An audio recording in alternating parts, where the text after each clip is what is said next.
You are now listening to the smooth sounds of Loveatiya. Ciao, beautiful souls. My name's Atiya, and I am your future bestie in your head. I am a sex-positive animal activist. I grew up in Queens, New York, and was homeschooled/unschooled for about 12 years. I was a virgin until I was 24 and attempted to have a hoe phase for 2 years, which eventually led me to being accidentally/intentionally celibate. And here we are today. My past left me with a lot of wild stories, a lot of lessons, and a hell of a lot of trauma. Thank God for my wicked sense of humor, because God only knows I would have perished by now.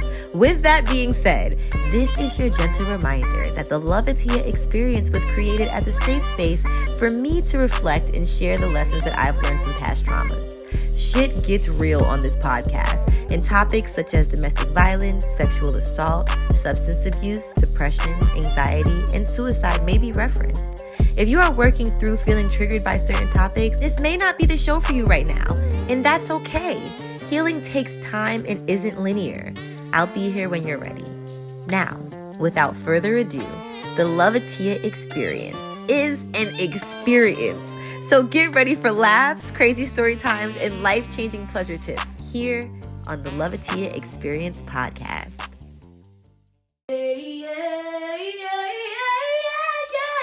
You gave me a chance, I will take it. It's a shot in the dark, but I'm breaking. Don't know how you can break me when I am with you. There's no place I'd rather be. When I no place I'd rather be. Yo, that's one of my favorite white people songs ever.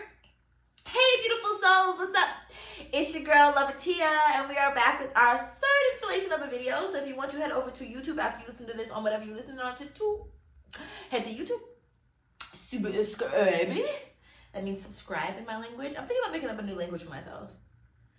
I don't know what the new language is going to be, but it's going to be something. All right. Y'all already know headphone broke. All right. Well, that happened. Literally broke on cue. But wait. Let me put my one headphone back on.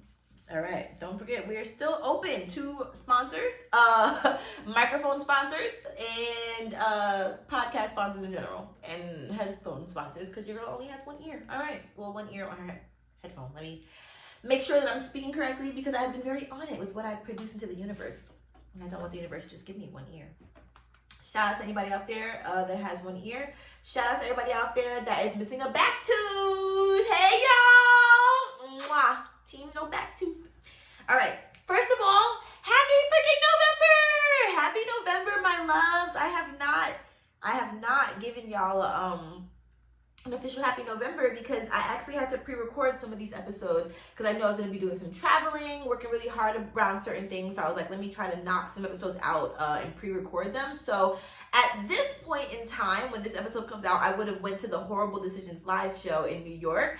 I told y'all I sneak in and out of New York because at this point I have a long list of people who are actively trying to see me when I visit New York. And you know, I'm just going to let myself off the hook for that. First things first, I traumatized myself back in the day, because when my friends used to want to see me, I would go to them. And I already told y'all, I don't fuck with that. Like, if I'm coming into town and we're meeting up, why do I have to come to you? Like, I had this one friend, I would always meet her, like, in places when she could have very much so just met me where I'm from. So, and she was a newer friendship, so I understand. I love her no less. I get it. I was trying to make compromises, but the compromises ended up making both of us go out of our way. Well, only one of us could have went out of our way. So, no.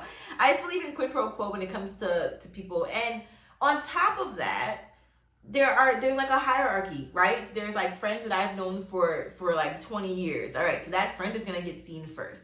And then there's a friend that I might have met a couple of years ago on Instagram. That friend might get seen. Then there's a friend who I just met. We only speak every once in a while. You know what I'm saying? Like, I don't know. There's just a hierarchy when it comes to how many people I see when I go to New York. And my social battery dies after 2 people. So if I see my dad and my friend, well, then that's it. And I got to save energy to be able to see my uncle as well. So my point is that I'm letting myself off the hook. And if I've ever promised you that I'm going to see you when I come to New York City, we're going to see each other when I'm rich.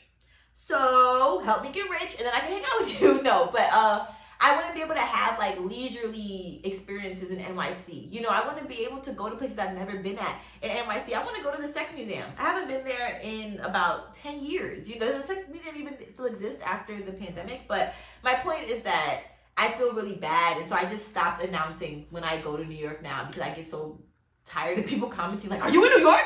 And I'm like, "Oh my God, no, that was 3 weeks ago. I'm not there anymore." Like, or I was in New York one time. My friend literally DM'd me while I was there, like, "Girl, I need you to come to New York." And I was like, "Oh God, I'm here, but I'm just not gonna say anything because I knew that I did not have the time to be able to hang out with my friends." So, with that being said, I will be in New York, or was in New York when this episode comes out.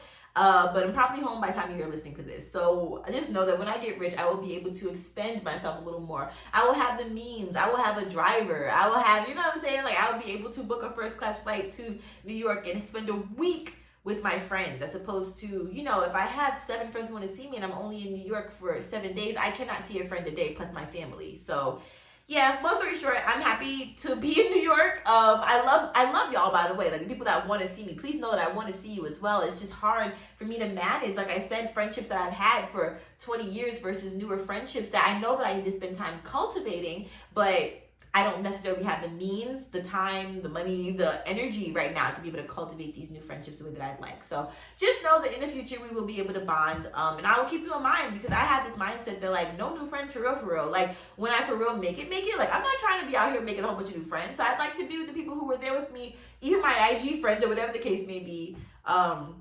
But even that gets sticky sometimes, because I feel like there are certain people who have a closer relationship with me on Instagram than I do with them. And I don't necessarily know how to navigate that, because that's led to some scary situations in the past regarding friendships. So I'm just working through this, honestly. But if you know, you know. Like, if you know, like, there are just certain people on my list of people that when I respond and say, yes, we have to see each other, I really mean that shit, you know? So just know that I'm just giving myself grace at this point, because I'm only one me, and I feel like I'm being pulled in 12 different directions. So happy Horrible Decisions live show. I guess in the episode after this, I'll be able to tell y'all exactly what happened on my trip to New York, and hopefully give you some updates about Dia de los Muertos, which we just celebrated on the 1st, and a whole bunch of other exciting things that have happened in the beginning or the end of October, the beginning of November. But until then, on this episode, we are going to be talking about there's this podcast, and they have this interesting take on something that I wanted to make sure I commented on, because I was listening to it earlier. I want to talk about periods and how men keep saying, like, "Oh, you're just bleeding for 7 days," and I just have a lot to say about that. I want to do a story time about the time that I got a condom stuck inside of me. And then I want to read the 9 most frequently asked questions about sex. So there we have it.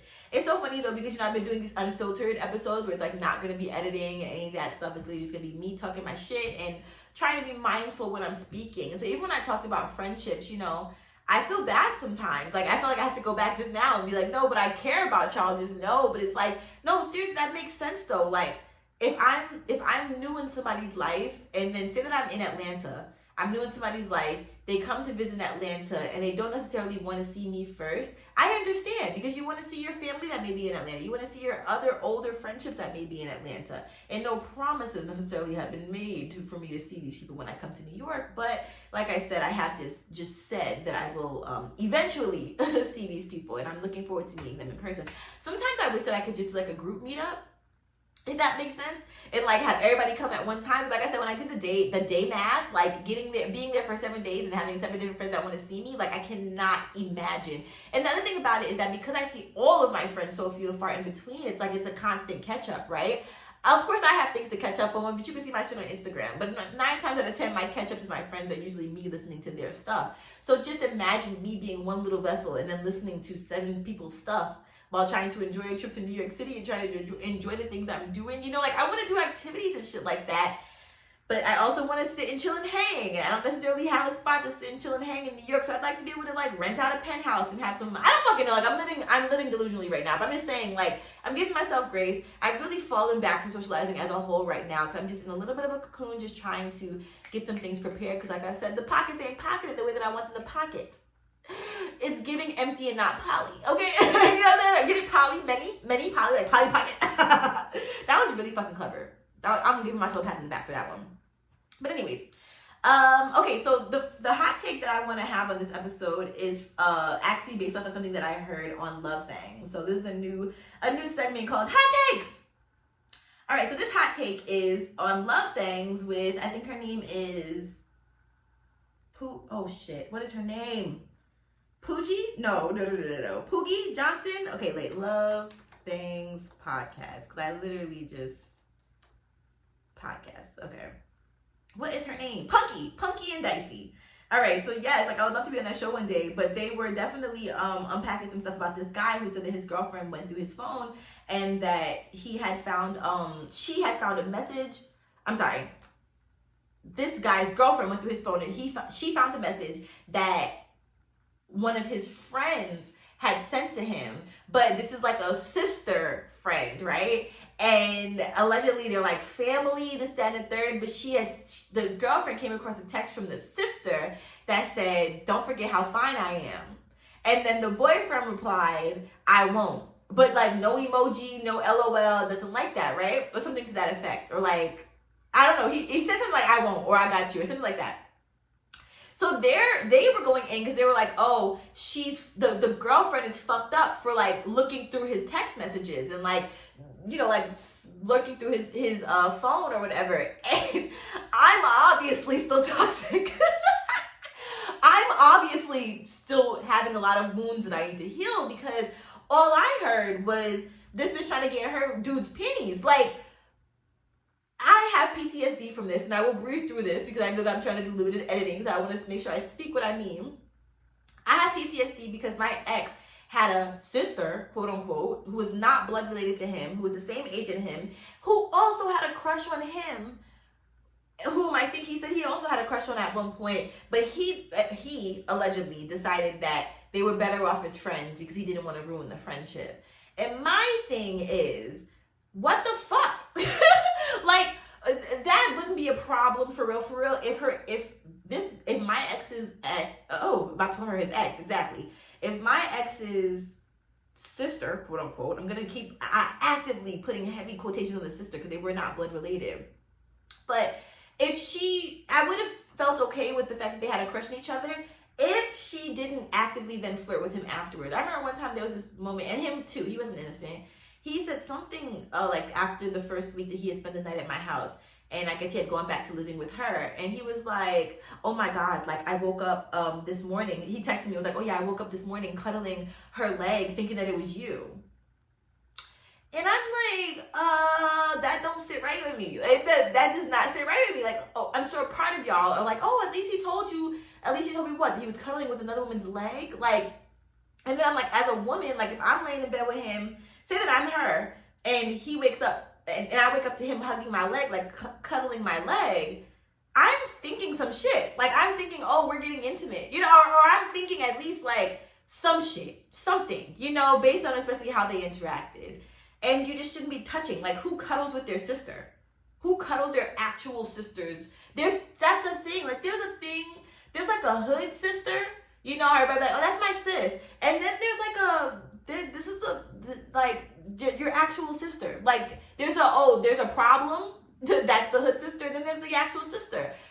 And my thing is, there's an extra friendliness that happens with these pseudo sister relationships. Like, there needs to be a slight bit of disgust, in my personal opinion, when it comes to your sister, because that's how I feel like most brother and sister relationships are. If I ask one of my cousins who has a sister, oh, like, do you think, I don't know, I can't even go there in my brain. But there's a place where brothers and sisters don't mind going, hood brothers and sisters, where they'll flirt with each other. I have somebody in my life who I know that used to literally actively call somebody her bro, and then she fucked him. And then it was a thing, like it was a whole thing. So my thing is that's a more common than not. And so in hearing about this text from the podcast Love Things, to where they were mad at the girl for lurking, yes, it was very unhealthy for her to go through her boyfriend's phone. But what I think was inappropriate as well was the fact that, one, the boyfriend replied. Like, that was always my thing with my ex as well. I understand she's gonna be inappropriate, but you don't have to fuck with her. You don't have to reply to her. You don't have to go over to her house. You don't have to, you know what I'm saying? Like, there's just certain things you don't do to somebody when you're in a relationship. This is the same girl that me and my ex and his friend and then her, they all lived together at one point. We were all at my apartment and we were all playing some games. Now, this whole day she had been ostracizing me. They had all worn white. I was the only person who didn't wear white. And she was making mad, like, inside jokes that I would have never gotten because I wasn't, like, in their main crew or whatever. And fast forward, like, I let all that go. I remember one time we were running through the hallways trying not to get caught by, like, security in one of the schools in Georgia for, I think it was, like, homecoming or something. And I remember they were all running, and somebody was in my way, but I wasn't able to run as fast as everybody else because somebody was literally in my way. And then she was going in on me, like, you run mad slow, like, you couldn't keep up, like, we had to leave you, like, this, that, and the third, like, all right, bitch, calm down. And then I remember she wanted a group picture with her, my ex, and their mutual friend, and I took the picture. Like, is that not, I don't mind, like, I'm gonna take it, but can I get in one after this? Like, it was just, like, a blatant not fucking with me, passive-aggressive type shit. And if you don't see it, that's okay, because I'm very valid at this point. I've been gaslit so bad about this. I'm very, very okay in my head about my reality of this situation and my perception of it. And so at this same, I think I told you this story about how we played Never Have I Ever at my house after all of this, and she said, like, never have I ever had sex with one of my friends, and had sex with one of her friends. And then of course my ex had to drink because he had fucked with the majority of her friends. And I remember just feeling like, that's not some shit you say around somebody's fucking girlfriend. Like, you knew you were stirring the fucking pot, and you know that I know the friend that he fucked with that was yours. Several of them. One of them being, anyways, I guess by now, y'all have heard the episode about, like, Pure and stuff like that, right? So you know that, like, I was the other woman in my ex's relationship. Like, he had a girlfriend and then I was the other woman. I was the mistress, I was the side chick. So the girl who I was the side chick from was this hood sister's like friend or some shit. And he had sex with another one of the hood sister's friends while he was with this hood sister's friend. But anyways, I digress. This is the same day that they were at my house, and after she said the whole never have I ever thing, me and my ex were making out in the bathroom. I still have not gotten over this, which is why I keep talking about it. But, and then she comes and knocks on the door, even though she knows that we're fucking making out, he's about to finger me. And then she's like, I have to pee, and I only have one bathroom. I should have made her go downstairs, but we left. And then she came back in the room, and I went to go use the bathroom. And then I came back in and saw her literally, like, laid up on his chest in my bed.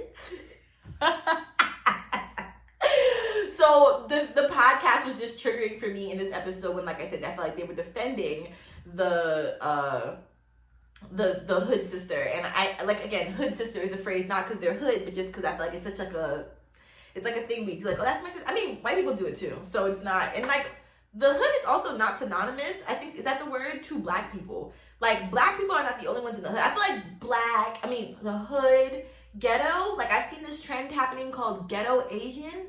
But it's basically, like, Asians, like, appropriating black culture. And it's like, oh, wow. Like, so you call it ghetto, though? Has anybody peeped that on TikTok? Yeah, that was crazy. And I should still be in my TikTok hiatus at this point while you're watching this. If you see me posting on there, then oops. But, yeah, I'm trying to do at least a month.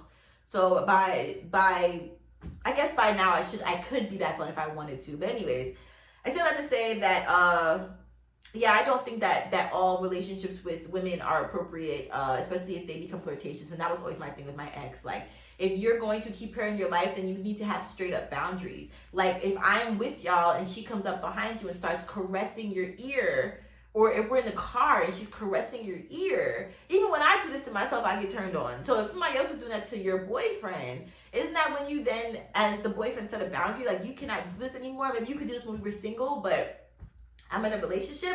Instead, it was made out to make it seem like I was tripping. And I remember there was this girl at my job, and she was gay, and she was like, she just so happened to know, like, my ex's play sister, and was like, oh, you want me to take her out in one of the texts? Like, and the play sister had sent the screenshot of the text to, did I tell you this story already? I don't know. But to, like, the group chat with my ex and their mutual friend.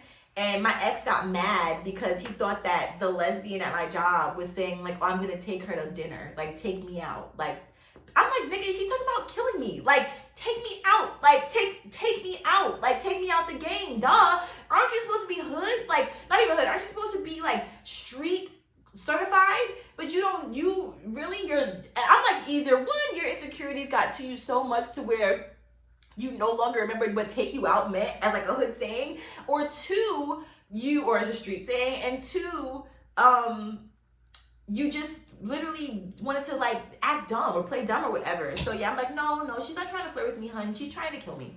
So there was that, and then the sister, like, sent it to them, like, haha, yo, look at what she said, basically. Like, look at what my lesbian friend said about your girlfriend. And I guess my ex tried to be like, oh, I don't play like that or some shit, but he didn't defend me at all. So yeah, I think that there is very much so, like, inappropriate texting that could be done, and inappropriate texting that should be cut off. When I say should be done, I mean, like, it's been done and you should cut it off as the boyfriend. And and also I think that conversations need to be had. Like, if he would have been mature enough to be the common denominator between her and me, and we all sat down together and talked, for real, and just expressed ourselves without any ego and any negative energy, then it probably could have been a fairly mature conversation. But I don't think that any of us at that time were capable of that. Now, if I'm in a relationship and I'm madly in love with my partner, because at some points, there are certain things I'm just never going to tolerate again. But if I'm madly in love with my partner and he has this friend that has pushed boundaries, I have no problem expressing myself to my partner. And if he is comfortable with all three of us talking and hanging out, then that's no problem at all. I would definitely be more vocal in the future and say and call out inappropriate behavior when I see it. But at the same time, I feel like if you, as my partner, are so oblivious or so actively oblivious to this behavior, I don't even want to be in a relationship with you. Like, if you can't tell at this point, when you're single, we all know when somebody's kind of flirting with us somewhat, right? Like, we kind of get a vibe. We'll think somebody's flirting more than they actually are. But if you're my partner and you refuse to see it, after a certain point of refusal, I can no longer kind of convince you. And that's when I then start feeling crazy. And then I'm just done. Like, I feel like my tolerance at this point in relationships is just, we can communicate about it a couple of times effectively, but once that effective communication is not done, I'm done with the relationship. And if you are my person, then you'll be able to see things from my perspective. Same thing, and also please let it be known that I'm the female friend in the group that was normally getting cut off. Like, when I was one of those girls that was like, I don't hang out with guys because they're less drama, but they also would have girlfriends. And so very often I would get cut from the group because their girlfriend would be uncomfortable with my friendship with them, or would be uncomfortable with how they felt like their partner was interacting with me or was speaking of me. Sometimes my guy friends have this problem with, like, speaking about me so highly, so that when their girlfriend finally meets me, there's, like, this bone of contention. It's like, oh, you're her. You're the bitch that my boyfriend keeps talking about. So I think that I said all that to say, oh man, no, this was supposed to be a full circle moment. Oh, that I'm never usually the one trying to spearhead somebody cutting off their friendship that they had before me and you became a thing, or before we were in a relationship. I don't think that it's okay to ask your partner to cut off their friends. I don't think that that's okay. But I think that if the behavior is inappropriate and you don't see that behavior is inappropriate, then that's fine. You be with that. You continue with your friendships, my love. Beloved, continue with those friendships. I'm okay. I don't need you. So I think that was the only thing. Like, and I did leave my ex a couple of times, and because he needed a place to live, he then made it seem like he was, like, on the outs with these friends, or he was outgrowing these friends. But then when me and him would be on the outs, then he would go back to these friends and be like, oh, I missed them so much, and I really missed having them in my life. And it's like, well, tell her to stop being inappropriate. So yeah, at this point, I feel like I'm at the age where I'm not trying to divulge people's relationships. Like, I want my partner to have friends because I don't want to be stuck with my partner all the time. But I would also like there to be healthy boundaries in these friendships. And if you want to have friendships where we're flirting with each other, let that be fucking quid pro quo then. You know, like, let us be on some serious shit, because as much as he was able to have this friendship, God forbid I fucking formed a friendship with anybody of the opposite sex, because it was a crime against humanity, and everybody was flirting with me and everybody wanted me. All right, well, that's how I feel about this one person. And you made me cut off 75 people. So, not really 75, but nobody was allowed to be nice to me during my relationship, even my ex. So So yeah, I just wanted to comment on that. Like, yeah, as much as it was jacked up that she commented, I do think that it would have been that she checked his phone. I'm not discrediting that. I do think that it would be helpful if he would have been honest with her in the first place and would have just said, like, my friend told me this. I think sometimes guys don't do stuff like that because they don't feel like being accountable. Like, they don't. I feel like guys that will really say, I'd rather just push this under the rug because I don't want this to be ridiculed, or I don't want my partner to think that I'm whatever, that I'm sneaking around. They think it'll just look better if they just don't talk about it at all. They don't want to confront it. Sometimes they think that they'll have to cut that friend off, and sometimes you might have to. Like, you cannot be inappropriate with somebody else's spouse and think that that is okay. Maybe they'll become not spouse, but partner. Maybe they'll become a part in my life where I don't feel that way. Maybe I'll feel like it's okay for people to flirt with my partner. Maybe I'll feel like it's okay for friendly flirting, but I don't necessarily feel like it's okay for micro flirting, microaggressions. I don't feel like any of that's okay. So yeah, that's my spiel on like partners having friends of the opposite sex. I want you to have friends, but friends that like you? No. Like, I have friends who don't like me. I have friends that I can chill with, and there's none of that crazy shit. And then I also have friends that I've had like sexual conversations with, but there was never sexual conversations to where I felt like, how do I put it? The innuendo wasn't on me. Like, they weren't trying to get with me. And maybe I'm naive for that. But then when you feel like a woman is actively doing that to your male partner, I don't know, or maybe even to your woman partner. Like, when I had such PTSD from my ex and his sister friend play sister, that when I was in my lesbian relationship, I told y'all that, I wonder if she even considers that, I call it a lesbian relationship all the time, but I don't even know if she remembers me. I mean, she remembers me, but I still didn't want to bring my friend around her because I didn't trust my friend. And then she thought I didn't trust her. No, I don't trust my friend. My friend is literally a hoe, and she's bi. Like, I mean, not a hoe, but my friend is literally like out here popping pussy. Like, she doesn't necessarily have the most discretion when it comes to, based on what I've seen. Like, how do I put this? Because it's going to sound so fucked up. But, I mean, everybody else has called her a hoe, so they just have called her a hoe behind her back. And I'm saying this on a podcast, so I guess that's the difference. But my point is, I don't necessarily feel like I can trust all of my friends around my partners. Now I feel like I can trust all my partners around my friends. Now, the friends that I have now, definitely. Maybe partially because they're all in relationships, so that's very helpful. That could actually be a thing. Because when I had single friends, like, I have to share this story eventually. It's coming up on a year now. Literally, at the end of October, it would have made a year. So at the end of October, it makes a year of this friendship ending. And I just came across those text messages too. And I want to talk about it, and I want to do it on video, and I want y'all to see expressions and all that stuff. But I really just had to like digest some of it first. There was a lot that happened in this friendship, and a lot that I have to go play by play on. I just wanted time to pass before I talked about it. And I'm very, very, very fucking proud of myself for waiting a year. This is major growth, because back in the day, I definitely would have made an episode about it right after a situation happened with my friend, and then had slight regrets because I probably said too much. It was emotional when I was speaking about it. Same thing, like even speaking about this play sister friend of my ex, like I tried to make this video in September of last year and I couldn't. I might have even tried to make this video of October of last year and couldn't. I swear to everything I love. Like, I want to look back on the timestamp. I might have made this very same video, but it's just crazy how much of a year a difference can make. How much of a difference a year can make in healing, because I definitely feel like I'm in a better spot now. I don't even feel like my blood pressure went up all that much just now, so I'm very grateful for that. All right, now, next up, we have a new segment. Thank y'all for listening to that. And I'd love to hear your thoughts, so please send me your think pieces or experiences with friends who have either tried to get with your partner, or a partner of yours who has had an inappropriate friendship. Feel free to send these in anonymously. I will not read your names. But you can send your emails to theloveatiyaexperience@gmail.com, okay?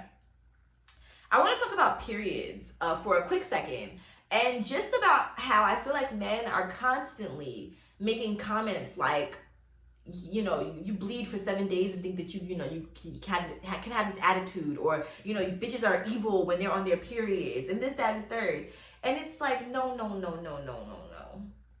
I need everybody in the world to understand that when you have your period, you are not just bleeding, which is enough, right? That's a lot in itself. No, you are shedding your uteral lining. You're literally shedding your uteral lining, and you're literally seeing it in the toilet. I'm literally seeing a piece of my fucking uterus in the toilet. And sometimes on my pad. Like, and that might sound gross, but this is traumatizing. Not only am I bleeding, not only am I shedding uterus, but I'm also cramping. I also am actively cramping. Like, that's something too. So cramping, bleeding, uteral, then we got the breakout, the pimples. So I don't even feel cute. So that's another thing. So now my self-esteem is low. I got an attitude because my hormones are going through the roof and you're getting on my nerves. And I'm dehydrated. So, like, you know, I'm just saying there's a lot that goes into periods. And that's just my 2-minute spiel on periods. That's like we need to talk about that. Like, I don't know if y'all fully understood that. And I hope that y'all do now after listening to this podcast. Even as women, like, as people with vulvas, we need to understand that. We go through a lot. Ooh, child. All right.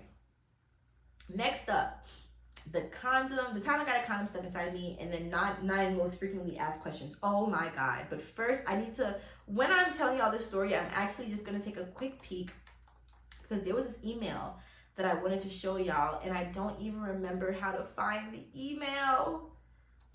Oh my God. Okay, I might not be able to read it in this episode. I'm going to have to take like a quick pause because this person was emailing me. Maybe it's on the Leveatiyaexperience email.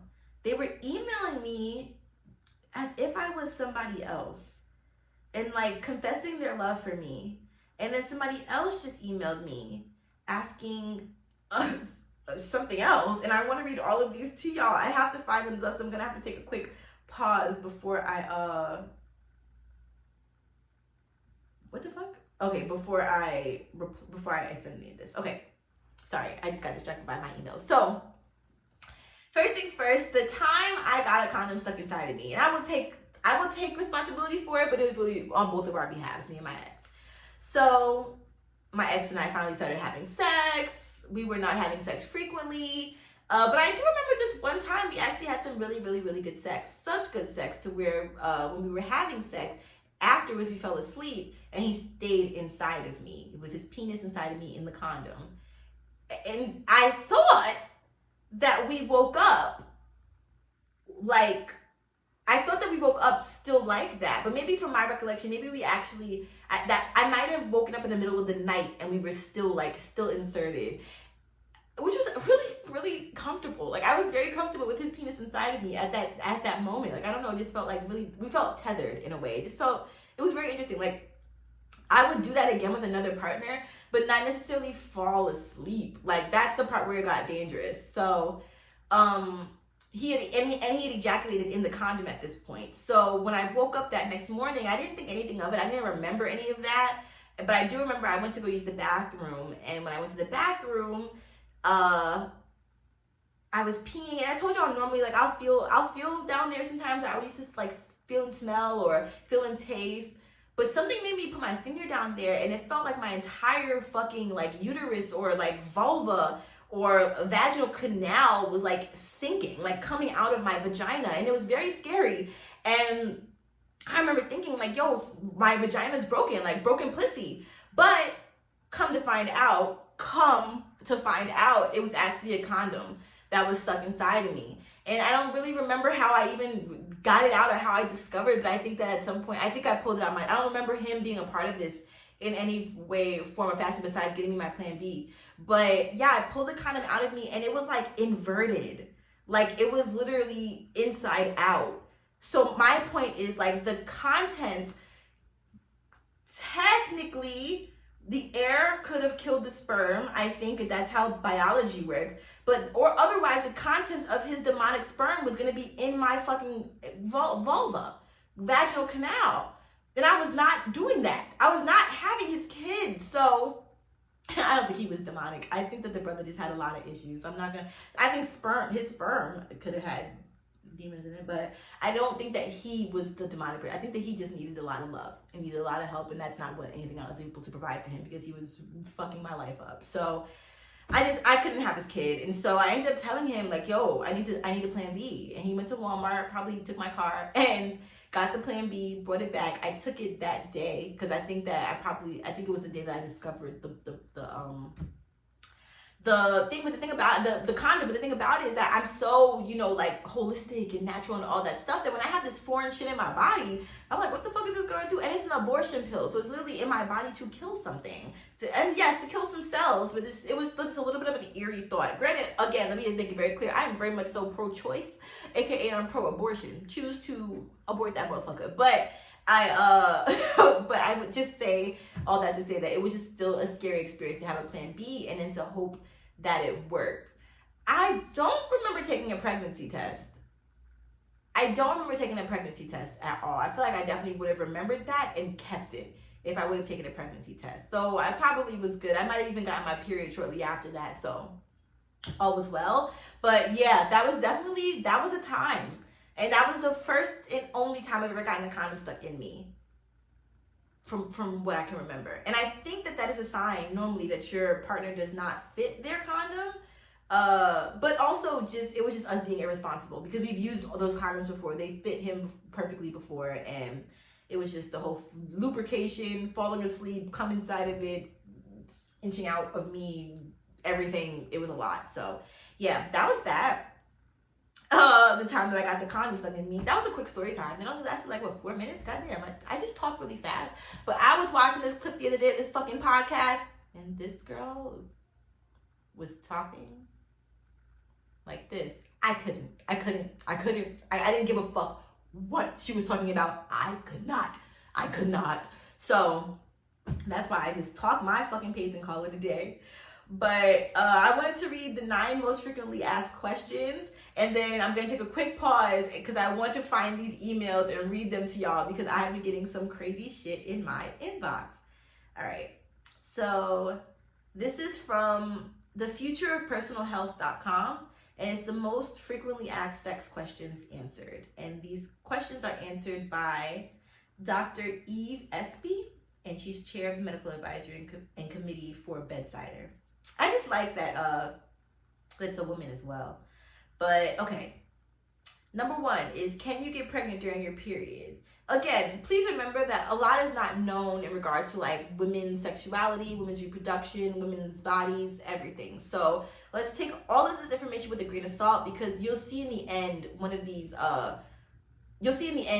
something that I've said in the past that they said was true and then reneged on. So I just want to, you'll see what I mean. Can you get pregnant during your period is number 1. Technically, no. The time a woman is fertile is mostly limited to a few days each month in the middle of the menstrual cycle, meaning about 2 weeks from when she started her last period. That said, women may have bleeding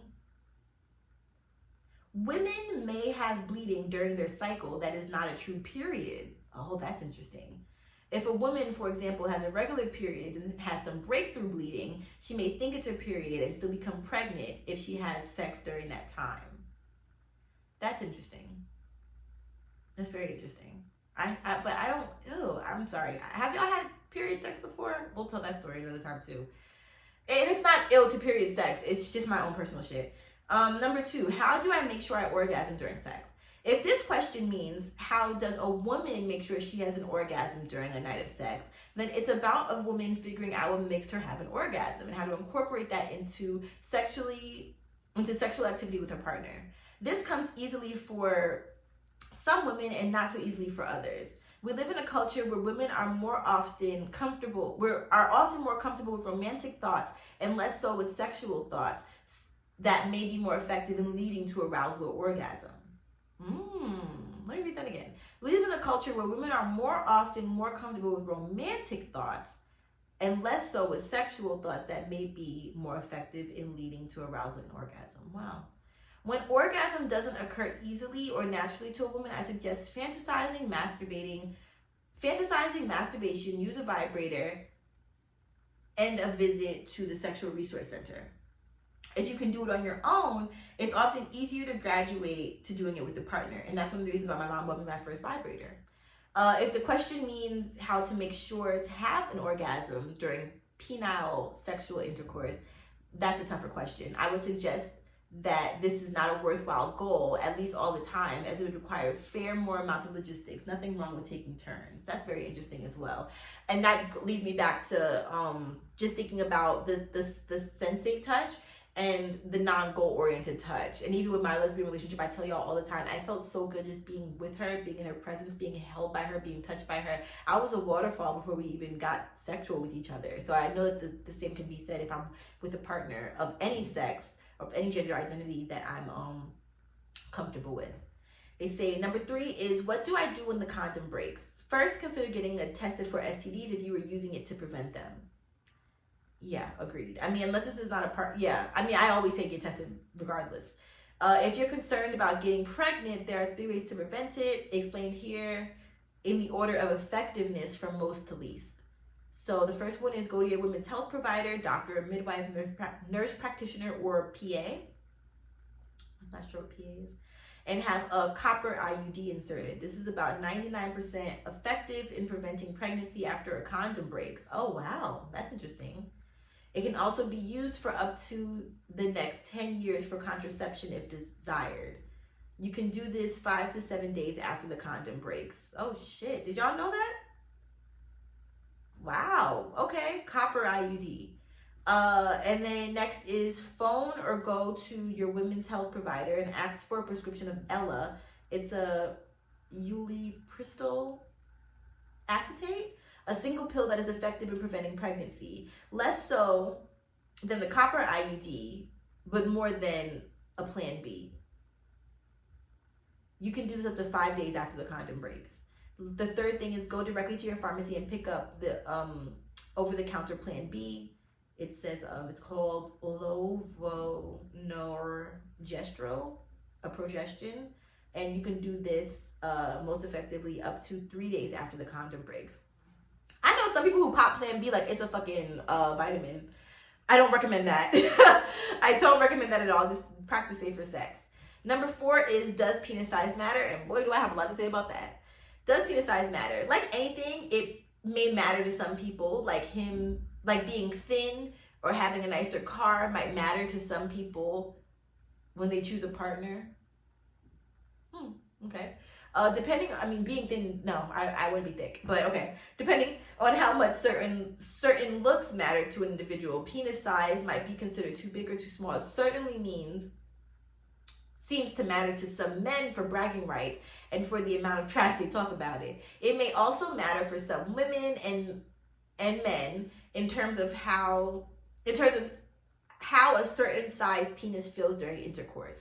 Penis size does not matter in terms of ability to have an orgasm or being able to get a woman pregnant. All right, so I have a lot of thoughts to say about this, and then we'll go into the other 5.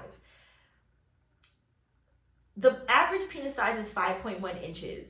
A while ago, I was asked to create content for this Instagram called Scene. Well, I think they have like a conglomerate on like Snapchat and stuff like that as well, but they had asked me, and it's funny because the person who reached out to me is non-binary, right? And they said, hey, I really would like to feature you in this, and we want to talk about does size matter. I came across a YouTube video and think that it'd be great content. All right, so was it shortly after my grandma passed? It was shortly after something happened, and I was like really rushing to create the content, and I even delayed the content because I got my teeth pulled, I couldn't talk. It was a lot. I had a virtual show for Ethereal for my hair and skincare company. I was traveling soon. Like it was a lot happening in this time, so it just wasn't anything. I wasn't getting paid for this at all. But I had made all this content about does size matter and answered they had 37 questions they wanted me to answer. I answered all of them, and then I went back and re-recorded everything that I had recorded and made it more inclusive, because I felt like I was saying men and women too much instead of people with vulva and people with penises. I thought that was especially essential because the person who reached out to me was non-binary. So I'm like, okay, we should be good on the inclusivity part. But then when I got the final edit of it, first things first, my skin looked green, and I'm gonna post it. I'm gonna post this video, so you're gonna see this as I'm gonna put this is what I was talking about in the podcast.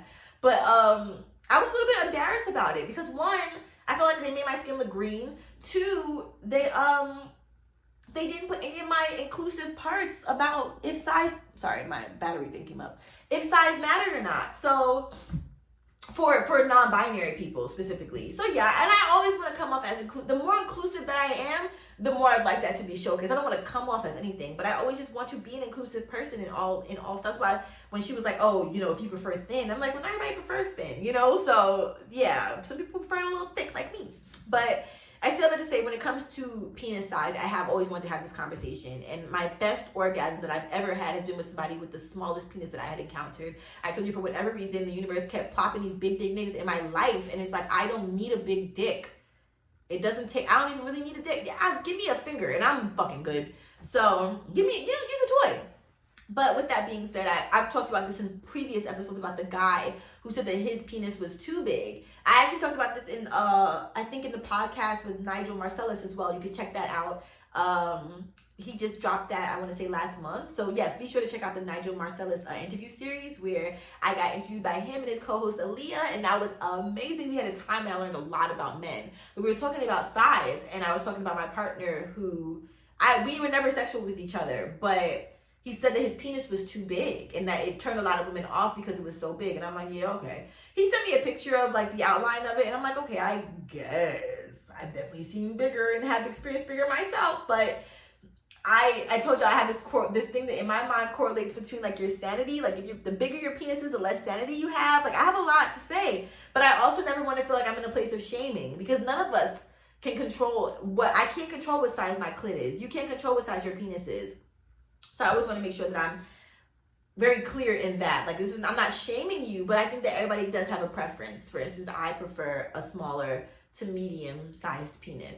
There are some women who may prefer more girth, which I learned is the circumference of the penis. It's not the width. So a penis will have the length, it will have a width, but then the girth is the circumference, what is around it, what is the measurement of around. So that was something I learned from doing my research for that scene clip, for the scene content. But my point is, size doesn't matter, as they said in this clip. And even with the bigger penis, they have things like the O-Nut, which you can get from shopsadora.com. And that can help you out. Literally, when it comes to having a partner who has a bigger penis, the O-Nut is literally these, I want to say they're silicone, and they stretch, and they're put as, it's almost like a cock ring in a way, but not necessarily. But yeah, I have not had the chance to try mine out yet, but I have them, and I'm excited to be able to. But I have heard rave reviews about it. And if you want to get an O-Nut, you can use the code LOVEATIYA for 15% off from shopsadora.com. Like I said, Black owned, women owned. I love their shop, so feel free to support. But yeah, size does not matter. I've had more traumatic experiences with people who had bigger penises. I've had experiences where I felt nothing with people with average penises. I felt nothing with people with bigger penises. I felt pain with people with bigger penises. And people with more average size penis, then I would say I have felt the most pleasure. Yeah. I don't necessarily like skinny. I don't feel like that necessarily feels the best in me. But once again, it's about what you do. It's about what you do with your penis. If you know what you're doing with your penis, it's like how men found the clit, and then they only focus on the clit and forget about the rest of your vulva. Like there's a whole other part of my anatomy that you can focus on besides just the vulva, just the clit. And I appreciate the time spent on the clit, but sometimes you gotta let it breathe. Sometimes, 8,000 nerve endings in the clit. Take a chill pill, take it easy. So that, I just want to make sure that I mentioned that when it comes to penis size. Number 5 is, can you get pregnant in water?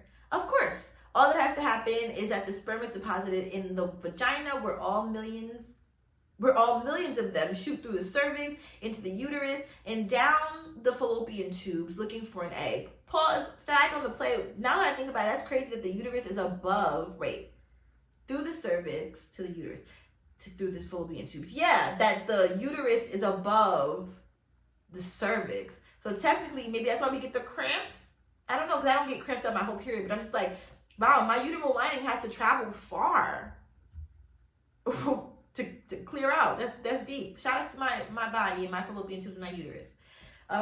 Think about when a woman gets out of a swimming pool. Oh, this is the funniest part. Okay, I'm sorry. It says goes to the cervix, to the uterus, down the fallopian tubes looking for an egg. Okay. Water doesn't get into the vagina when you're in a pool or a tub. Think about when a woman gets out of a swimming pool. It's not like a torrent of water pours out of her vagina. It's a closed space unless something opens it, like a penis. I thought that shit was so funny. Like, imagine you get out the pool and it's just like just gush. So funny. Okay, so that's very helpful. Yes, you can get pregnant by having sex in water. Number 6, does taking the pill at the same time each day matter? In this article, it says probably not. If a woman consistently took the pill any time during a 24-hour time frame every single day, she would very likely not get pregnant.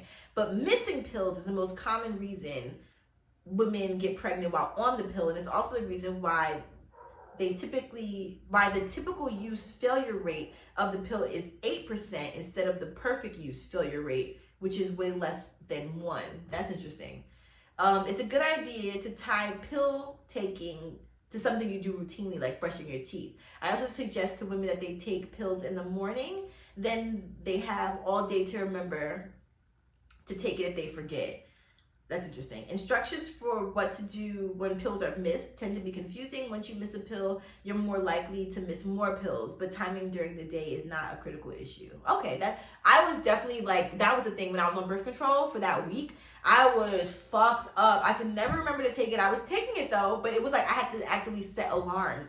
And then, I don't know, I just couldn't have my body on something processed like that for a long period of time. Once again, naturally stuff. So shout out to everybody out there taking the pill that bodies can take it. Some people I know have like blown up because of the pills. Some people enjoy the pills. So I think you do whatever form of birth control works for you. My favorite form of birth control thus far has been not having sex at all. So there's that.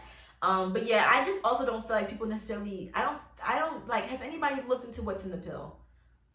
And then also just thinking about how it fucks with your hormones. But I remember somebody hit me up one time and was like, thanks to you, I stopped taking the pill. And I was like, hold up, bitch. Like, don't, not bitch, but like, hold up, girl. But don't do that because of me. Like, she never said if she found an alternative, but like, if you're not going to take the pill because of my experience, then I understand it because you might have realized that you had problems with the pill, but find an alternative as well. Like, for instance, like I said, mine was, I was using condoms then. And I know that this particular person told me that I didn't necessarily like to use condoms. I'm just like, what you doing, girl?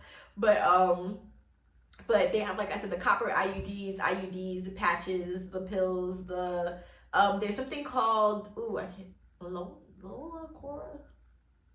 It's some word that is non-hormonal birth control that you do something where they're able to see how fertile you are at that period that you want to have sex. So there are a lot of other options for birth control, but do what makes you feel the best, please. It gave me too much anxiety to have to take a pill every single day, and like I said, I was bleeding out and suicidal, so that's why I had to get off mine. All right, number 7, excuse me. Y'all, like, why am I always so gassy during these episodes? But whatever. How much is too much masturbation? And this is my favorite question, all right? How much is too much masturbation? Too much masturbation is hard to define and is unlikely to negatively impact someone's sex life. So to everybody who's under my comments, talking about you're going to lose feelings if you masturbate, you're going to lose, you sound crazy, okay? You sound crazy. We are not, too much masturbation is not a problem. You know, if you're doing it to where you feel pain, maybe you need to give your body a break, and that's when we can talk about it. But yeah, if you have a healthy relationship with masturbation, it is okay. If you are doing hygienic things after you masturbate, then that is perfect. Yeah, definitely. Number 8 is, should you still use protection with oral sex? And the answer is yes. To reduce the likelihood of STD transmission with oral sex, a dental dam is recommended when having sex with a new or non-monogamous partner. The dental dam is a sheet of soft, pliable film that serves as a barrier to prevent STD transmission. Now, I've never used a dental dam before, like actively. I have used condoms before, and it was not my favorite because I just could, like, holding the condom down was a little bit hard, and like the amount of suction that I use and I mean, I do a lot of different things when I suck the dick, so don't just take that as, oh, she's a sucker. But yeah, I do different tricks with my mouth. And with that being said, oh my God, with that being said, we did it again. I wonder how many times I've said it without being conscious of it, but when sucking dick, I would love to try a dental dam if we hadn't gotten tested together, but people usually have condoms before they have dental dams, so I would probably have to have a dental dam on me, which is fine.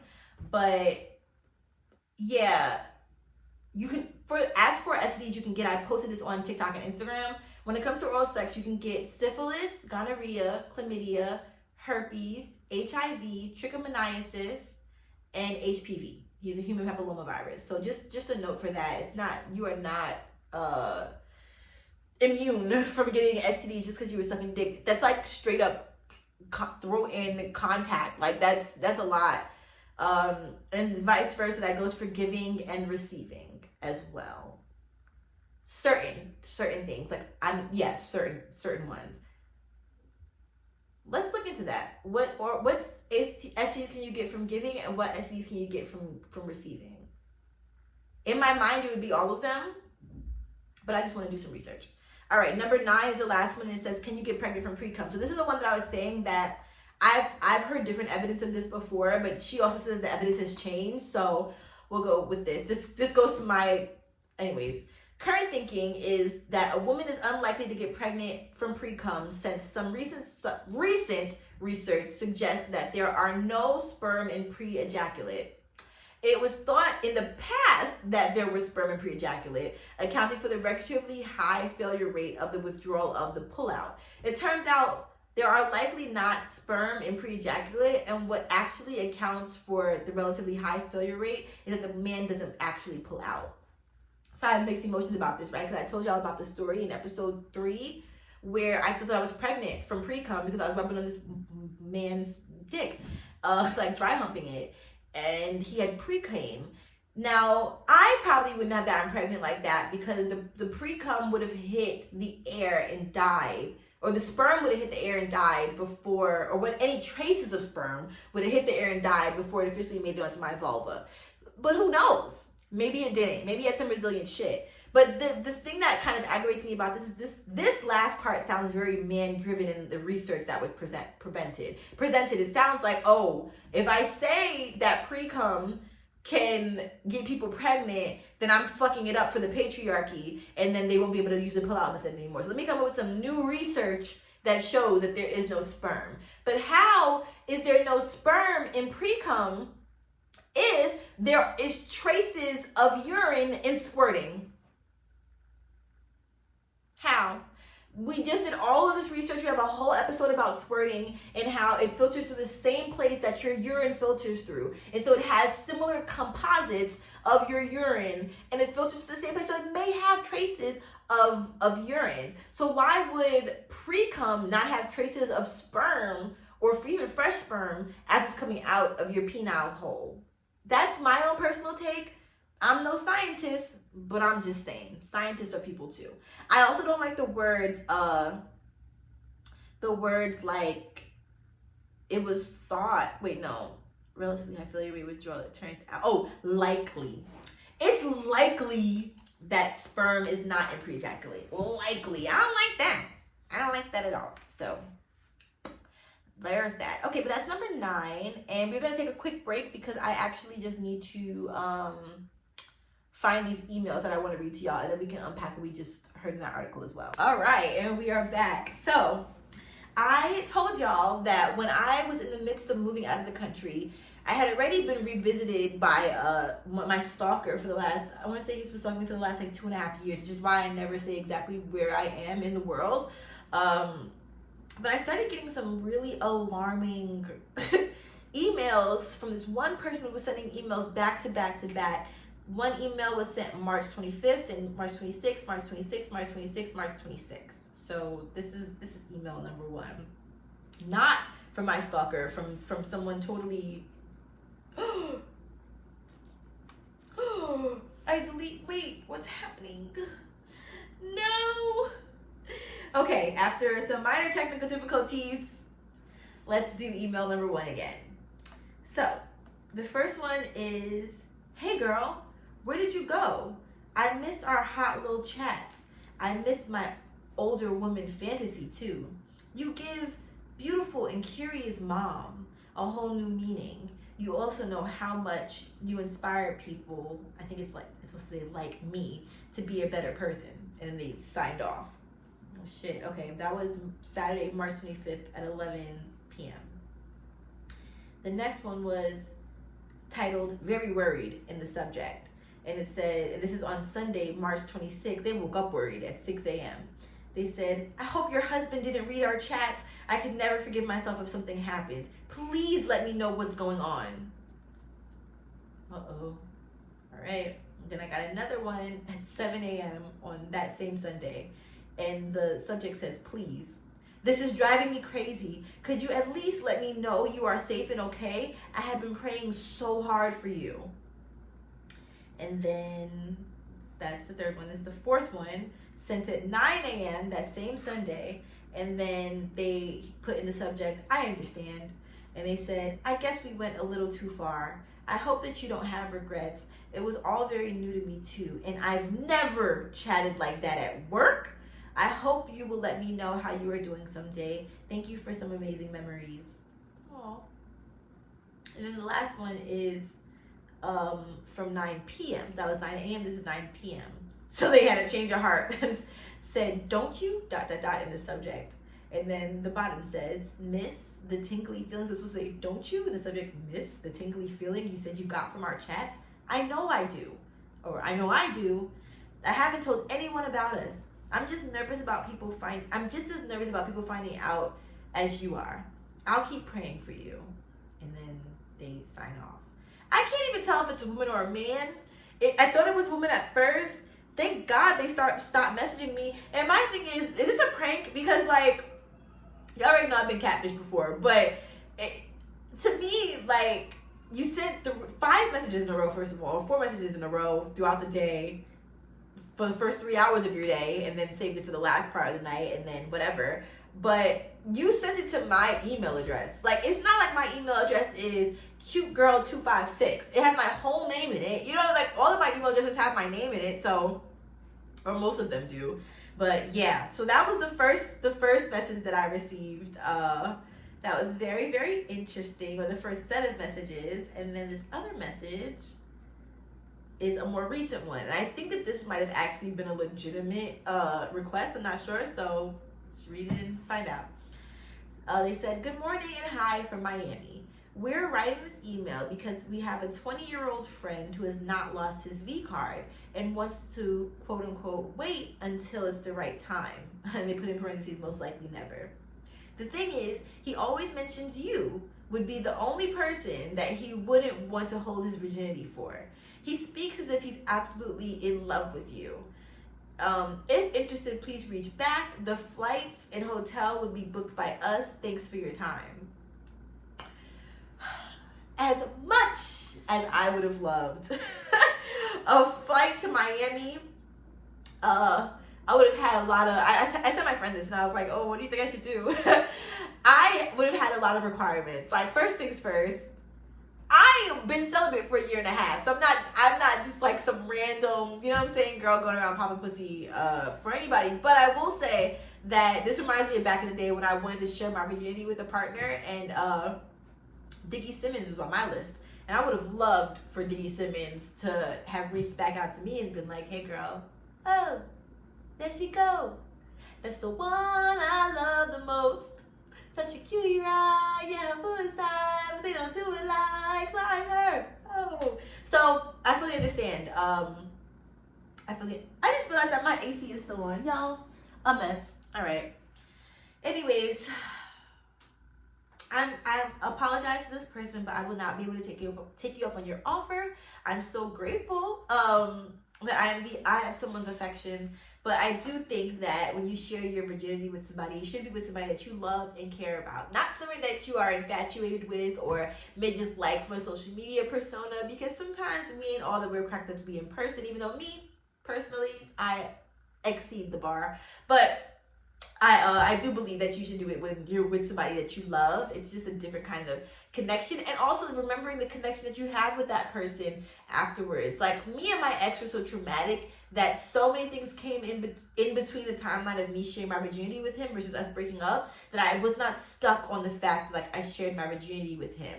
And I know a lot of people say that when you share your virginity with somebody, you often get a bit like territorial, or you just get really you get really sentimental about that person, about that time. And I recognize that in myself with my lesbian virginity. Like I never said that before, but like, yeah, I definitely feel like it's harder to get over that because of the circumstances, because like I said, like just the dating pool in general, I'm not as attracted to everybody else as I was to her. So I definitely think that you should have sex with somebody who you can. It's not even about staying in touch with that person afterwards, because you might not. You can't control things like that. But I think it is important to be able to do it with somebody that you're safe with, somebody that can provide that emotional safety for you, at least in that moment. And I don't think I'm able to do that right now. But I'm grateful. You are a really good friend to the person who emailed me.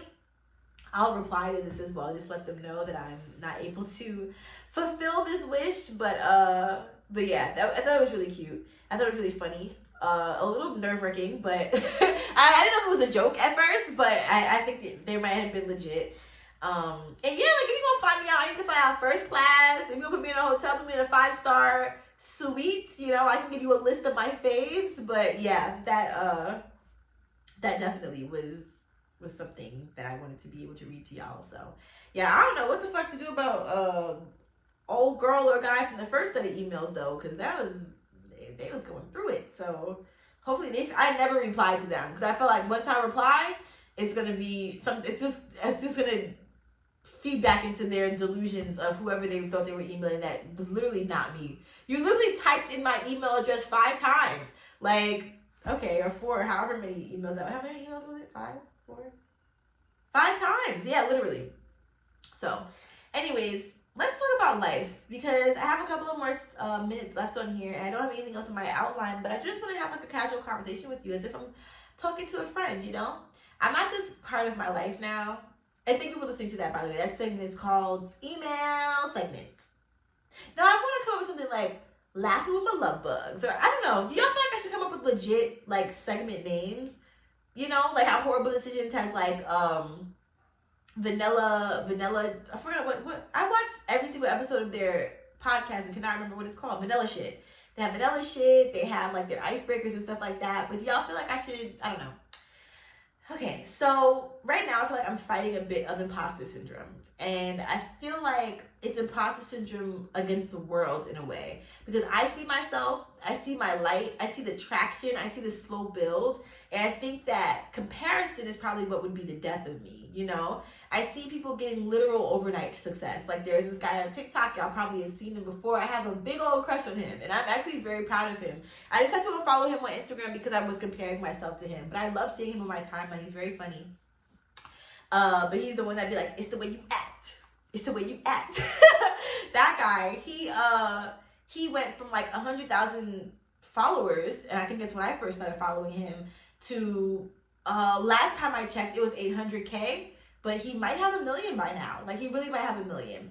And I had to delete TikTok as well for a similar reason of, I felt like I was comparing, like, my success to him, to others who are having this, like, just not instant fame, but, you know. And one thing I learned about him, or learned from him, is that he's being himself. He's also being this kind of sassy character, right? And so I feel like in my content, I'm being myself, and that's why I have, like, longevity with my people and with my love bug.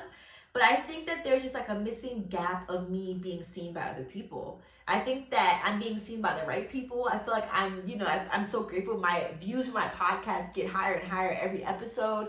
You know, my people are following me instantly online. I'm grateful for that. But I feel like the right people are not seeing me. I'm like, I'm sorry. The right people are seeing me, as I said earlier. But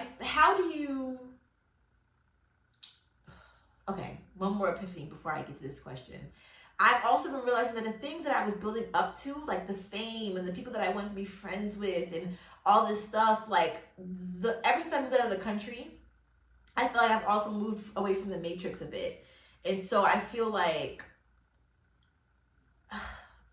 there's just certain things that I used to want that I don't want anymore. Like, I don't necessarily want to be best friends with Drake. You know, back in the day, like, I used to want Drake to want to feature me in something. And then, hi, Drake. How do he be having girls in his songs and shit? Like, I used to go into Fly Out to Turks and Caicos and, like, chill with him. I never had a sexual attraction to Drake. Never. Ever, ever, ever, ever in my life. But, and that's why he was 40. Y'all knew he was 40?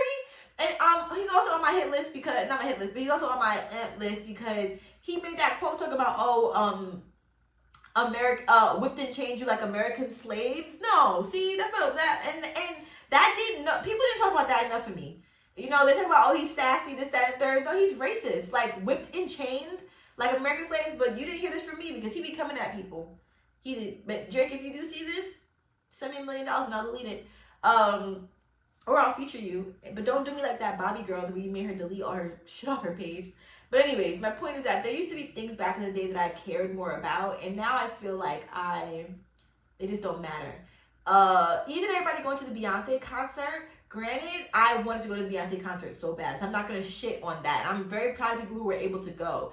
To the people that spent, like, went to 5 fucking concerts, you know what I'm saying? It's spent like $5,000 to see Beyonce. For me, personally, I tried to cope by saying, okay, the money that I would have spent to go to these concerts is money that, first of all, I needed to move out of the country. I need to move out of the country so I can get my life together so that next time, one, I can see Beyonce and I can have floor seats right there and she's looking at me saying, hi, Atiya, because she knows of me. And 2, I want to be, like, personally invited to her concert. And 3, I want to be in places other than just a concert. Like, I want to be able to interact with Beyonce. I want to be able to ask questions. If I was to ask her questions, what would I ask her? You know, what would I want from, what do I really want? Like, when I meet these celebrities, what do I want? Even when I see celebrities now, I told y'all I saw Candy Burris the other day. We looked each other in the eye and, like, it was like, hey girl, you know what I'm saying? I think she's dope, but for like me to fangirl, like how I used to fangirl for celebrities, I think it's just that I'm just starting to see my worth more. And so my point is that the things that I used to think that I wanted, yes, I still want the billions of dollars that comes with the fame and success, but I don't necessarily know if I want the notoriety. Right now, I feel like I'm being very perceived on my podcast page from all these men. I don't know how I ended up on the wrong side of Instagram with them, but somehow I ended up on the wrong side of Instagram, and they're the ones that are following me. But yeah, I feel like things that used to matter don't matter anymore. And it's not the question of what am I fighting for, because at this point I'm really just trying to make money because I want to buy my mom a house, I want to buy my dad a house, I want to buy my mom a car, I want to buy my dad a car, I want to, buy my mom a driver, buy my dad a driver. Unless he likes driving, then he can have the car of his dreams that I promised him. Like, that's really more so the goal. And maybe now that I've shifted my goals, maybe the universe will shift for me as well. But is anybody else experiencing that, to where they feel like they're working so hard for something, but I feel like the thing that I'm working so hard for, there's like a greater goal to it, and the universe is just like, hold on, girl, like, let me just handle this real quick, and then you get your, you know, like, I got you. Like, I think that I almost feel like I need to prove to the universe that I'm healed enough to be able to get everything that I deserve. But I also don't think that the universe works like that in a quid pro quo kind of nation, where it's like, oh, you need to show me that you heal, bitch, and then I will help you out. So I don't know, but I'm at this place now where I'm really just trying to live more in gratitude. I've been resting a lot more. I've been trying to rest unapologetically, trying to rest in honor of my ancestors, trying to remember that rest is productive. This month of October, I really am trying to get better with my self-care. Like, I would love to just 2 more things to take care of myself. Like, even for my birthday, when I got my nails done, when I got my hair cut, you know, like, all of those things were great, but I want to be able to provide myself with full-on ethereal facials. You know what I'm saying? I want to provide myself with a massage, buy a massage in my home every month. Like, I'm grateful I've had 2 massages thus far that I saved for before moving here. But my point is that I'm looking forward to being in less of a place of complacency and more of a place of abundance. But I feel like I can live in that place of abundance now. I don't have to wait for the money. I don't have to wait for the fame or the notoriety. So, I don't know. I just wanted to express that because I feel like sometimes people think that I have it all together. They think that I'm getting all these brand deals and opportunities. I had a brand deal that I was supposed to literally finish in the beginning of September, and that was going to help me out with paying October's rent, and the brand deal fell through. You know, little things like that. I'm just realizing I'm just trying to recalibrate certain things. So, I'm about to shut down Ethereal. I think that at this point, if you're listening to this, I think it's the 19th of November, is it? And ethereal's done for the year. Like, I've done all of my shipments. Unless something with that changes, I'll let y'all know. But yeah, I'm just doing a lot of major shifts right now. Like I said, I'm starting my sex toy company, but I've been starting that since December, and there have been roadblocks all the way up until now. So I just try to think like, okay, when bad things happen or when things don't go according to my plan, there's literally another plan that the universe wants me to provide. So, or to be patient for and surrender to, I don't know. But until then, I'm going to keep practicing my intimacy with myself. I'm going to keep practicing loving on myself. I'm going to keep practicing supporting those who love me and who support me. And yeah, I'm just randomly grateful. So thank you for listening to my random rant about my life. But I guess these are things I want to express to my friends. But we talk about so many things, and we talk about things like this as well. But I guess I just want to reiterate it again. Sometimes I feel like I can be a little bit monotonous with my friends, so I would just like to put it out here as well. I'd like to bring some of the monotony to you. All right, y'all. While I look up this other thing that I want to read to you before the episode is over, I do just want to give a shout out to Shoutout, which is a Black-owned and women-owned sex toy company. It's a sex toy shop, so you can literally head to shopsador.com and use the code Loveatiya for 15% off. You can get some of my favorite toys like the We Vibe. Do I have the We Vibe here in this drawer? I got my We Vibe. I have my vibrating panties that I still want to go out. Oh, I have some like incense dust on this. They're gonna be like, oh, it's booty juice, but no, it's fucking incense dust because I have incense in the same drawers as my sex toys that I probably shouldn't. But anyways, this is the We Vibe Nova 2. I talk about this a lot, but this is the first toy that gave me my first penetrative orgasm. Let's see if it's charged. If it's charged, I'm using it tonight. Let's see. Oh, no, I think it's dead. Oh, okay. Well, oh, it's charged. And see how quiet it is? It's on the high. Is it on the highest setting? Oh yeah, I missed this baby. You see how it flicks? All right, so if you're looking on YouTube, you can see it's so petite, it's so cute, but it will go it will hit your G-spot so perfectly. And then it has this thing that also rubs on your clit at the same time. This is the We Vibe Nova 2. It was created for couples. Like a lot of the We Vibe toys are created for couples. I have a couple of them. I have the We Vibe Jive, the We Vibe Nova 2, and one more We Vibe toy, I believe. But anyways, that's my personal fave of the We Vibe collection. I talk about it a lot, and I hope you enjoy too by checking out shopsador.com. Also, if you head to, oh my god, come on, Google fucking Docs open. If you head to imagery.com because you love these hoops, I wear these hoops specifically because I always get compliments on them on TikTok. It's like a jinyame and a sterling silver hoop, very rare. But every pair of earrings from Imani Jewelry is asymmetrical. And they are one of a kind. So if you see something, buy it immediately because it might not be there the next day. My mom, the owner of imaijewelry.com, has some really, really, really VIP clients who are on her page all the time checking for new stuff. So if you see it, don't put it in the cart without making the purchase because that might be swept up from under you. But my mom is great. Her customer service is the best customer service I've ever seen, and she's been in business for 40 years. So my point is you can use the code Loveatiya to get 10% off of your purchase online. And it's about to be the holidays. So if you want to treat somebody to some jewelry that nobody can duplicate, I'm sick of all the other companies that had their hype but gave the bare minimum. My mom is literally handcrafting this jewelry every single day.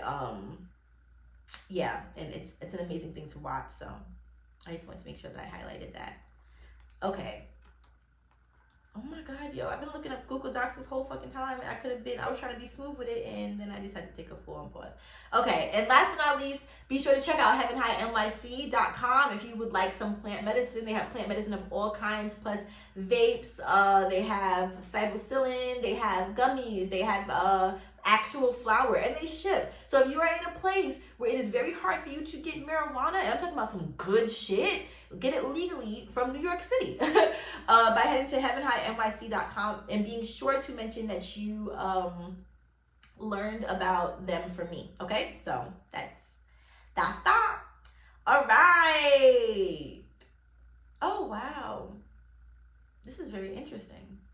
I just came across this website, and it's from Bed Bible, and it's the 15 most common questions, right? But they like about sex, but they have it broken down. So it's like how to have sex, and they have like broken it down from like to a child, how you explain it to a teenager, how you explain it to a college student, how you explain it to a grad student, how you explain it to a professor. Wow. Oh shit. I'm weak. Yo, the children explanation is mad funny. I feel like I should just do the children's explanations first. Let me see how much time I have left, and then I'll be able to see if I can read all of it. Okay. I'm just gonna get through a couple of them. So we have how to have sex is number 1. This is how you'd explain it to a child. How to explain having sex to a child. When grown-ups love each other, they sometimes show it by hugging and kissing in a special way. This is called having sex.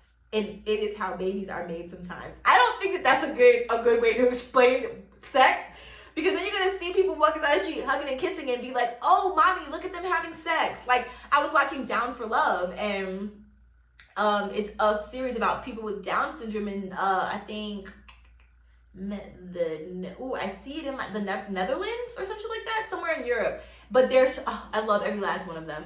And there was a couple that went to like a sex therapist, and they were ready to take it to the next level. So the therapist said, like, so do you enjoy having sex with each other? And then one of the girls was like, yes, I love having so much sex. Like, I love sex so much. We are so connected. And then when she explained what she thought sex was, it was kind of like this, like hugging and kissing and cuddling, but that's not sex. So I wouldn't necessarily say this like that to a child. I would probably say, you know, as you get older, we all have special parts that, then I start over explaining this is exactly why I don't have kids. I'm like, we all have special parts, and these special parts, when we are adults, can bring us something called pleasure. They can make us feel good. And these special parts are also used to have babies, but by adults. Like, I would emphasize that. And so these special parts are parts that no one should ever touch on you until you are older and you say that it is okay. Things like that. Like, I don't know. I would start pushing consent and shit, but yeah, like, I don't know. I would also include that though. Like, and you know, when adults do have sex, they have to ask each other if it is okay. Every time.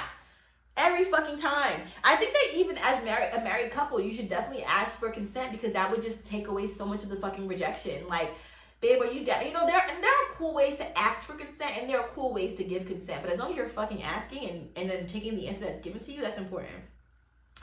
They say, okay, the way to explain how to have sex with a teenager is sex is an intimate act between two consenting individuals. It typically involves touching, kissing, and sometimes penetration. Communication, consent, and protection are crucial aspects to ensure a positive and safe experience. Now, I would say, though, for the kids one, like, I do understand why they included hugging and kissing, because I understand there's oral sex, and then there's penetrative sex, and then I guess if you're not getting penetrated, but you're still being stimulated, they should rename foreplay to like pre-sex or like sex. I don't know, like what we should rename foreplay, because then foreplay is a form of sex. But if foreplay is a form of sex, then when they asked, was it this episode or the last episode, for the 70 things to ask a partner, when it was asked how many people I slept with, if we're including foreplay and if we're including oral, then that's a different number. It's no longer 7. So I just wanted to make sure I was very clear about that. The way to explain it to a college student. Okay, do we really care about that? No. What is oral sex and how to explain it to a child? Oral sex is a private and special way that grown-ups can show love and affection to each other. Okay, all right, I'm cool with that one. To a teenager, oral sex is when someone uses their mouth, lips, or tongues to give pleasure to their partner's private parts. It's another way people express intimacy. People can express intimacy, and it's important to communicate about consent and boundaries. Okay, I like that one too. All right, well, that escalated fast. How to build a sex room is number 3. To a child, a special room is we've assembled all of the best sex toy free sex. Oh, okay. To a child, a special room for grown-ups is a place where they can spend time together and be close. To a teenager, a sex room is a private space where couples can explore their sexual desires comfortably. It should be a cozy, clean, and safe area where they can focus on intimacy. See, this is my thing. Then when you start getting complicated, like explain it to a grad student. Designing a sex room involves considering factors such as functionality, aesthetics, and psychological impact. A well thought out space. Why is it so complicated? Why couldn't you just talk to me like I was a teenager? Why as a grad student age do I have to be talked to like an adult? Talk to me like I'm the teenager you're explaining this shit to, because I very much so explained everything you fucking said in that sentence about keeping it cozy and clean and safe versus facilitating intimacy and psychological impact. It's too much. Too fucking much. Actually, reverse them. If you want to scare a teenager from having sex, if that's your goal, then tell them that one, because no wonder we're fucking disconnected. We hate this shit the way that you explained it. But anyways, I don't know. I just wanted to randomly read y'all that instead of venting about my life, but yeah, I'm excited. I have a whole bunch more story time to tell y'all, but I just want to make sure that I recorded these because I knew that I was going to be busy and out of town the next couple of days, weeks, and months. So I want to make sure that I was not late. I told y'all I paid an extra $4 for that podcast episode because I'm dedicated and I'm investing into myself. And yeah, that's it, y'all. I love you so much. Don't forget to send your emails to theloveatiyaexperience@gmail.com. and to sign up for my Pleasure Positive email blast at loveatiya.com/sign up. I just redid my website a little bit. If you're interested in my self-care products, you can check those out as well. I don't know the next time I will be shipping. I don't have a specific date for that yet, but I can definitely let you know. Most likely it will be January. And anything else? If I can leave you with anything today, it would be you are doing the best you can. You are doing the best you can, and you are doing amazing.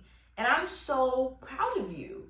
Like, if you lined yourself up with 5 other random people, you wouldn't, like, they literally wouldn't have shit on you because they're not you. Maybe they have a lot of things going on. Maybe one of them is a billionaire. Maybe one of them is famous, but they are not you. And I think that is your superpower. So I would just like to leave you with that message of love. I love y'all more than I could ever express. And I hope that you have the best Sunday ever. Don't forget to give yourself a hug. And don't forget to be kind to yourself, to be kind to animals, and be kind to a stranger. Just because today. Because they deserve it. And love, love, love, love, love, love, love, love makes the world go round. Hey, love, love, love, love, love. Besties, bitches. La, la, la.